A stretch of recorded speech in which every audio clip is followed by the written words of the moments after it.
It started as a normal Zoom meeting. Cameras on, mics muted. That awkward, fake smiling kind of silence. The kind of Monday that feels like a Tuesday, pretending to be productive. There were 8 people in the call. 7 of them made it to the end. 1 never logged out and never came back. Her name was Marissa Lynn, 27, freelance graphic designer based out of Portland. She'd been working with a remote marketing team for 3 months. Enough time to be known, but not really known. She kept to herself, spoke only when needed, had this weird little cat that would sometimes pop into frame. That morning she looked tired, pale, eyes sunken. One of the team leads even asked her if she was okay. She laughed it off, said she hadn't been sleeping. Bad dreams, she muttered. Then the meeting started. It was the last time anyone saw her dot. About 20 minutes into the call, she froze. Not like tech glitch freeze, like motionless, still camera feed. She was staring off-screen, wide-eyed. No blinking, no audio. Everyone figured she was just having connection issues. But then her camera flickered once and started slowly tilting, like someone or something had touched it.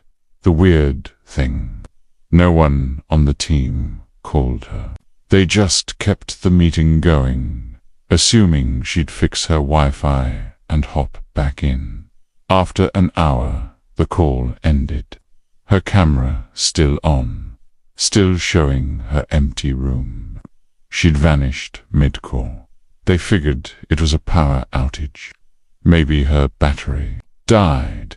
But later that night, one of the co-workers, Jenna, got a message from Marissa's Slack account. It said, "Can you see them too?" No context, no reply, no profile picture. Just that one creepy message. When Jenna responded, the account had already been deleted. The next morning, things got worse. The team lead called Marissa's emergency contact, her mum.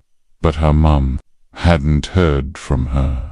In fact, she hadn't spoken to her in over a week. Worried, the company contacted Portland police for a welfare check. When officers entered Marissa's apartment, the power was on. The laptop was still open. Her camera still pointed at her desk. Her cat was dead, strangled. The apartment was freezing cold despite the thermostat being set to 72 degrees Fahrenheit. But Marissa, gone. No signs of forced entry. No signs of a struggle. But her chair was tipped over, and on the wall behind the desk was a handprint, a massive, blackened, charred-looking handprint. 5 fingers burned into the paint. No heat source in the apartment. No explanation. Then the footage surfaced.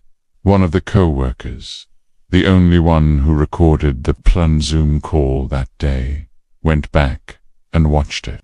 And it's here that everything starts to feel wrong. The camera flickers right before Marissa freezes. But if you brighten the footage, right as the flicker happens, you see it, a shadow. Human-shaped, but impossibly tall, standing behind her. Just barely visible. The camera tilts, but not downward like gravity. Sideways, as if being rotated. Then there's a whisper. Only for a split second. You have to isolate the audio, boost the gain, remove background noise. But once you do, it's clear as day. It says, "We found you." No one could trace the origin of the voice. No audio file matched. It wasn't feedback or a glitch.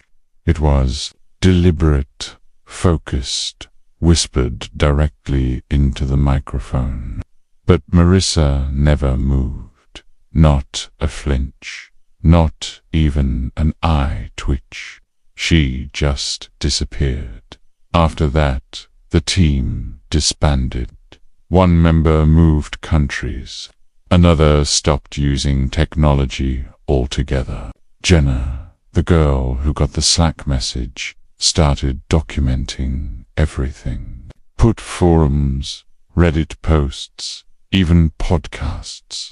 She began to find similar stories. People disappearing during video calls.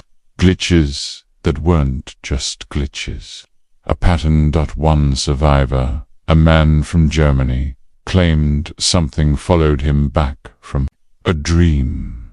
A voice that only spoke when he was asleep. He called it the static man. Said it wore faces. Pretended to be people you trusted. Said it could live inside digital signals. Audio, video, broadband. 3 weeks after her disappearance, Marissa's laptop pinged online just for 7 seconds. It connected to an encrypted server in Belarus, then vanished.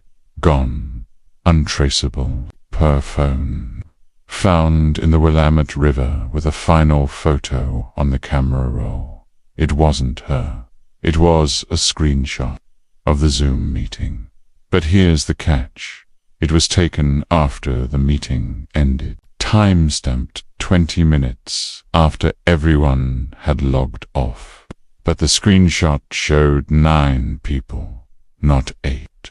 A new face, blurred, oversized eyes, wrong proportions. Sitting where Marissa had been. No one knows what it was. But when police enhanced the image, the facial recognition software returned an error. No detectable human features. Jenna disappeared 2 months later, left behind only a journal, and one line repeated over and over again. They only find you when you see them. The journal contained hundreds of hand-drawn eyes, scribbled furiously, some open, some closed, some bleeding. Bend a small USB. That USB contained 22 seconds of distorted audio. The voice returns, clearer now, confident. It says, "You watched her vanish, now you're next." And the file ends with a knock, single, slow, followed by breathing. To this day, no one has explained what happened to Marissa Lynn, or to Jenna, or to the dozens of other users who've disappeared midstream, mid-call, mid-buy. The community of survivors, the ones who claim to have almost vanished, all agree on one thing. Don't pause the footage. Don't isolate the whispers. Don't try to find the 9th face, because once you notice it, it notices you. You're still watching, right? Check your camera light. Make sure it's not already on.